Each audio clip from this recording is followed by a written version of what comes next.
নিকাশির জন্য জেলা পরিষদে 10 লক্ষ টাকা বরাদ্দ হওয়ার পরেও আটকে রয়েছে কাজ। একদিনে স্বল্প বৃষ্টির জমা জলে অধিষ্ঠিত হয়ে উঠেছে গ্রামবাসীদের প্রাণ।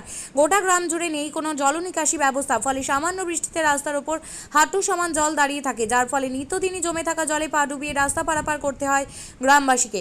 ধসে পড়ছে কাঁচা বাড়ি, গ্রামে ঢুকছে না অ্যাম্বুলেন্স, ঘটছে ছোট বড় দুর্ঘটনা। তাই নিকাশির দাবিতে বুধবার রাস্তায় হাঁটু সমান জমা জলে নেমে মাছ ধরার জাল নিয়ে বিক্ষোভ দেখালেন হরিশ্চন্দ্রপুর 1 নম্বর ব্লকের রশিদাবাদ গ্রাম পঞ্চায়েতের বিরুয়া হরিজন পাড়ার বাসিন্দারা। এই এলাকায় প্রায় 40টি পরিবারের বসবাস। রাস্তার নোংরা জল বাড়িতে ঢুকে পড়ছে, যাতায়াত করতে প্রচণ্ড সমস্যার সম্মুখীন হচ্ছে মানুষ। অভিযোগ, ভোট ঘোষণার আগে এই এলাকায় জেলা পরিষদের 10 লক্ষ টাকা বরাদ্দে নিকাশির কাজের সূচনা হয়।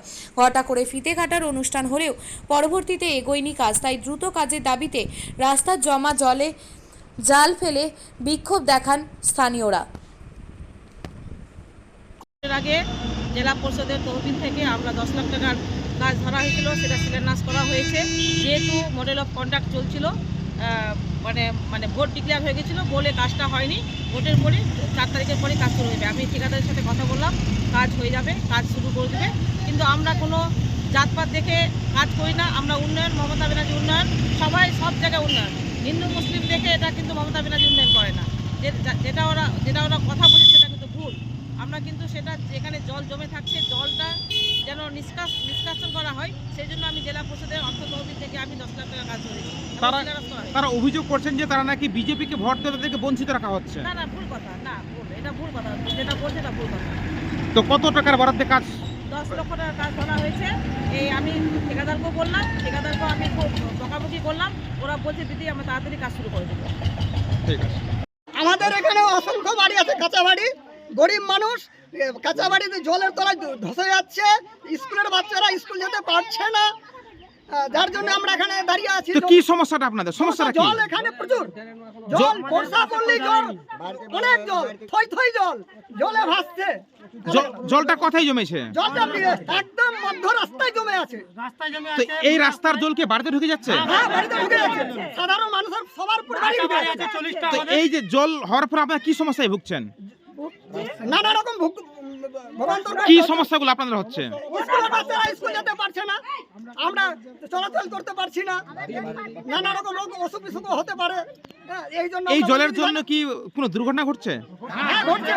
রাস্তায় অনেকগুলো গাড়ি অ্যাক্সিডেন্ট হচ্ছে। আর আপনাদের যে মেম্বার আছে, মেম্বারকে বিষয়গুলো জানাননি আপনারা? আমরা জানিয়েছি, জানানোর পরেও কোনো কাজের হাত দেয়নি এখনো। মেম্বার কি জানাচ্ছি বিষয়টাকে নিয়ে? মেম্বার বলছে তো আমরা টেন্ডার ধরেছি, কাজ হবে একদিন বলছে হবে। তো এখানে কি টেন্ডার হয়েছে? হ্যাঁ, টেন্ডার হয়ে গেছে। কতদিন আগে ফিতে কেটেছিল? মোটামুটি 2-2.5 মাস। তো এখনো পর্যন্ত কাজে হাত দেয়নি। কাজ হয়নি। তো কি মনে হচ্ছে কাজ শুরু হবে? এখন কি বলবে ওরাই বলবে, কাজ হবে কি হবে না ওরাই বলবে। সবে মাত্র তো বর্ষা শুরু হলো, এখনো তো বর্ষা বাকি। তো আপনারা তো আরো চরম সংকটে পড়বেন যদি এই ড্রেনের কাজ না হয়। তো আপনারা কি ব্যবস্থা নেবেন? আমরা আরো সরকারের কাছে যাবো, আর একবার আমরা করবো, না হলে পুনরায় আবার চেষ্টা করবো।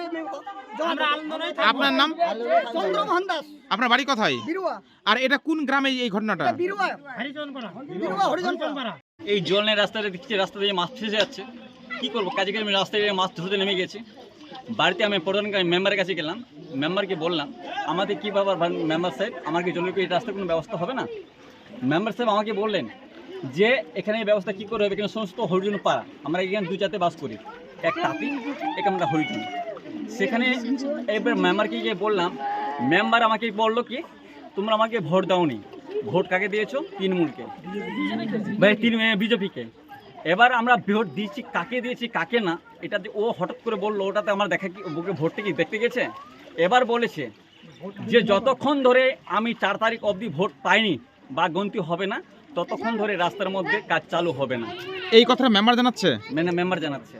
মানে আপনারা ভোট দিয়েছেন কাকে না দিয়েছো, কি করে বুঝতে পারলো যে আপনারা কাকে ভোট দিয়েছেন? ও নিজের মনে এই কথা বলেছে যে আমরা তোমাদের কাস্টের মধ্যে আমাদের ভোট দেয়নি, অত দেবো তৃণমূলকে, তোমরা আমরা ভোট দিচ্ছি বিজেপিকে। যদি তৃণমূল প্রার্থী না জিতে তাহলে আপনাদেরকে কি কাজ করে দিবে না? না, আমাদের কাজ বলছে এই কাজ বন্ধ হয়ে যাবে। এই কাজের ছিল কাজ, আমি 70,000 টাকা দিয়ে কাজটা নিয়েছিলাম, মেম্বার বলেছে। কিন্তু এই 70,000 টাকা দেওয়ার পরে যদি আমরা না তোমাদের ভোট পাই, এই কাজটা ব্যাক হয়ে অন্য পথে চলে যাবে। মানে মেম্বারকে নিজের পকেটে টাকা দিয়ে কাজে নিয়ে এসছে, এটা ও বলেছে, কিন্তু এটা তো সরকারি কাজ। এটা ও নিয়ে বলেছে আমি চাঁদা দিয়ে নিয়ে নিয়েছি। না, চাঁদা দিয়ে কি কখনো সরকারি কাজ আদায় করা যায়? ওটা মেম্বারে বলতে পারে, আমি কি করে বলতে পারবো, কিন্তু সেটা মেম্বারে বললো যে 70,000 টাকা চাঁদা দিয়ে আমরা কাজটা নিয়ে এসলাম, কিন্তু যখন আমরা ভোট পাবো না এখানে আমি কাজ করবো না, তাই আমরা রাস্তা ধরে রাস্তা বন্ধ করার ব্যবস্থা নিয়েছি। বলছি প্রায় কতটি পরিবার আপনার এই জল সংকটে সমস্যায় ভুগছেন? 40 থেকে 42টা বাড়ি আছে। বাড়িগুলো কি অবস্থা এখন? প্রচুর বাংলা ব্যবস্থা, সমস্ত বাড়ি কাঁচা বাড়ি, সমস্ত বাড়িতে জল ঢুকে যাচ্ছে, রাস্তাগুলো খারাপ, বাড়িগুলো পড়ে যাচ্ছে, আমাদের বাচ্চাগুলো বাইরে যেতে পারছে না, বাচ্চাগুলো স্কুল যেতে পারছে না, আমরা দিন খাটে খাওয়া মানুষ, দিন আমরা কোথায় যেতে পারছি না, আমরা জলে নামতে গেলে জল, উঠতে গেলেও জল, জল ছাড়া আমাদের কিছু নেই। তো এখনো পর্যন্ত কোনো সরকারি প্রতিনিধি বা কোনো মেম্বার কেউ দেখা সাক্ষাৎ করেন? এখন অবধি আমার কাছে কোনো মেম্বার বা কোনো সরকারের কেউ বা কোনো মেম্বার বা প্রধান কেউ আমাদের পাশে এসে দাঁড়ায়নি। তো এখানে কি টেন্ডারটা কি কাজ মানে টেন্ডার পাস হয়েছে কাজ করার জন্য? টেন্ডার তো পাস হয়ে গেছে, কিন্তু টেন্ডার পাস হওয়া সত্ত্বেও আমাকে বলছে সে কথা যে এখন যতক্ষণ আমরা পাবো না, ভোট পাবো না, ততক্ষণ আমরা কাজ চালু করবো না। আমরা তো গ্রামে যদি আপনাদের এই কাজ না হয়, এই জল নিকাশের যে ব্যবস্থা না হয়, পরবর্তী আপনারা কি পদক্ষেপ নেবেন? আমরা এবার কি করবো, আমরা নিজের রাস্তায় নিয়ে পড়ে থাকবো, যদি না যাই তো রাস্তা আবার বন্ধ করবো, রাস্তা নিয়ে হলেও আমরা রোড ফাটিয়ে বার করবো। বলছি এই রাস্তা দিয়ে কোন কোন গ্রামে আমরা যাতায়াত করছে? আমরা এই গ্রাম দিয়ে যেতে পারি খসালপুর, কুস্তুরি, রেনেপড়া, কুশিদা, এই ওয়ারি, মানে এতে কি বলছে মলাবাড়ি। যদি এই মুহূর্তে কারো যদি দুর্ঘটনা ঘটে, কেউ যদি মারা যায়, হ্যাঁ, আপনারা কিভাবে নিয়ে যাবেন সেই দেহটাকে? আমরা এই সমস্যা দারুণ সমস্যা পড়ে গেছি, আমরা দেহটাকে নিয়ে কি করে যাবো? আমরা এই সরকারি আমাকে জবাব দিতে হবে। সরকারের আমরা এটা অনুরোধ যে আমরা এই রাস্তার মধ্যে আমাদের ব্যবস্থা চাই। কি চাই? আপনার নাম? আমার নাম দীপক দাস। আপনার বাড়ি? ভোগছি, আমাদের অসুখ বিসুখ, আমরা হাঁটতে পারছি না, চলতে পারছি না, আমাদের কি রাস্তার মধ্যে জল জমায় আছে, এখন কেউ ব্যবস্থা নিচ্ছে না, কেউ কাকে আমরা বলবো? আমরা সরকারকে আবেদন জানাচ্ছি, এই যে ডেলিভারি কেসগুলো যেতে পারছে না, বাড়ির মধ্যে থেকে যাচ্ছে, ডেলিভারি গ্যাস কত ভোগছে, আমরা কিরকম যাবো হসপিটালে? গাড়িগুলো কি আসছে এখানে? আমাদের গাড়িগুলো আসতে পারছে না, যাবো না বলে ওখানে জল আছে, জল যদি থাকে তো আমরা কিরকম ব্যবস্থা নেবো? তাই আমাকে ঘর ডেলিভারিগুলো ভরে থাকবে?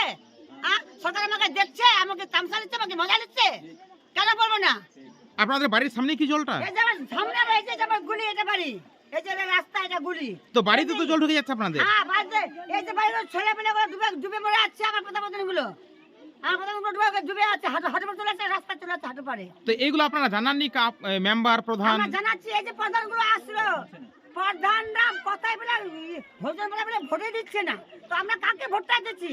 তো সরকারকে আমরা কেউ আবেদন জানাবো না? আমরা ভোটটা কাকে দিচ্ছি? ভোটটা নেওয়ার জন্য খালা, ফুপু, নানি, দাদি, বুবু, ভোটটা দিচ্ছে বুবু, ভোটটা দিচ্ছে ফুপু, ভোটটা দিচ্ছে খালা, আর ভোট নিলে বাদশা সবাই, সবাই বাদশা। আপনাদের কোনো খোঁজ নিচ্ছে না? এখন সবাই মাথায় করে কান দিচ্ছে না, আমাদের কেউ গুরুত্ব নিচ্ছে না। এটা কি একদিনের বৃষ্টিতে এত জল হয়ে গেছে? একদিনের বৃষ্টিতে যত জল থাকে, তার 10 দিনের বৃষ্টিতে কত জল থাকবে? জলটার কোনো নিকাশ নেই, কাকে কোনো নিকাশ নেই? না, এখন ড্রেন বলে হবে কি হবে না বলতে পারবো না, এখন বলে ড্রেন বলে কি জানে বলে কেন্দ্র কি হয়েছে না হয়েছে, কত কথা কি আমরা বলতে পারবো? এত কথা কি আমরা বলতে পারবো? বলতে প্রায় কতটি কাকি এই বাড়ি রয়েছে এখানে? আছি। প্রায় কতটি পরিবার রয়েছে এখানে? এই যে এখানে 40 ঘর আছে, আমরা 40 ঘর আছি, 40 ঘরের বাচ্চা কাচ্চা আমরা এখানে মাঠে ঘাটে খাচ্ছি, এখন ছোট ছোট বাচ্চা কাচ্চা চলে যাবে মাঠে ঘাটে খাওয়ার জন্য, আর ছেলেমেয়েরা যদি ডুবে মর যায় তাহলে কি ব্যবস্থা নেবে? সরকারকে আমাকে দিয়ে পড়বে? বলছি আপনার নাম? আমরা মাঠে ঘাটে খাতে যাবে, ধান কাটতে যাচ্ছি, আবার পাট কাটাতে যাচ্ছি। আপনার নাম কি? আমার নাম হলো পারুল দাস। আপনার বাড়ি কোথায়? এটা এখানে বিরুয়া স্টেটে। 851-6295-828-881 8617033767। তাই আর দেরি নয়, আজই আসুন নিজের পছন্দের জায়গা কিনতে। বিয়ে হোক বা যে কোনো অনুষ্ঠান, ছেলেদের আধুনিক মানের পোশাকের বিপুল কালেকশন নিয়ে হাজির গোয়ালপুকুরের সরকার ড্রেসেস। ভালো ব্র্যান্ডের জামা কাপড় নিতে চান? তাহলে আর দেরি কিসের? এক্ষুনি চলে আসুন সরকার ড্রেসেসে। গোয়ালপুকুরের শাহাপুর বাজারে খুলে গেল সরকার ড্রেসেস। ব্র্যান্ডেড জিন্স প্যান্টে রয়েছে কালারের পুরো গ্যারেন্টি। ব্র্যান্ডেড জিন্স প্যান্ট ছাড়াও রয়েছে শার্ট, টি শার্ট, পাঞ্জাবি, cargo jeans, cotton pant, half pant সহ যাবতীয় পোশাক থাকছে এখানে। সকল প্রকার কেনাকাটায় থাকছে আকর্ষণীয় উপহার। তাই আজই আসুন আমাদের প্রতিষ্ঠানে। আমাদের ঠিকানা সরকার ড্রেসেস, শাহাপুর বাজার, গোয়ালপুকুর, উত্তর দিনাজপুর।